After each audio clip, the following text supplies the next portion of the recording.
ભરૂચ તાલુકાના બંબુસર ગામે આજે વહેલી સવારે વીજ કંપની દ્વારા દરોડા પાડવામાં આવ્યા હતા। મળતી માહિતી અનુસાર ભરૂચ તાલુકાના ગ્રામ્ય વિસ્તારોમાં વીજ ચોરીના મામલાઓને ધ્યાનમાં રાખીને ડીજીવીસીએલના અધિકારીઓએ વહેલી સવારે જ્યારે લોકો મીઠી નીંદરમાં હતા ત્યારે અચાનક ભરૂચ તાલુકાના બંબુસર ગામે ચેકિંગ હાથ ધર્યું હતું।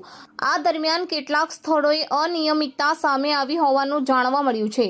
વીજ કંપનીની ટીમ સાથે પોલીસ પણ હાજર રહી હતી, જેથી કાર્યવાહી દરમિયાન કોઈ પણ અણબનાવ ન સર્જાય। આ દરોડા દરમિયાન કેટલીક જગ્યાએ ગેરકાયદેસર વીજ જોડાણો કાપવામાં આવ્યા હતા અને સંડોવાયેલા લોકો સામે કાયદેસરની કાર્યવાહી શરૂ કરવામાં આવી છે। વીજ કંપનીએ લોકોને કાયદેસર રીતે વીજળીનો ઉપયોગ કરવાની અપીલ કરી છે અને ચેતવણી આપી છે કે આવી કાર્યવાહી આગળ પણ ચાલુ રહેશે।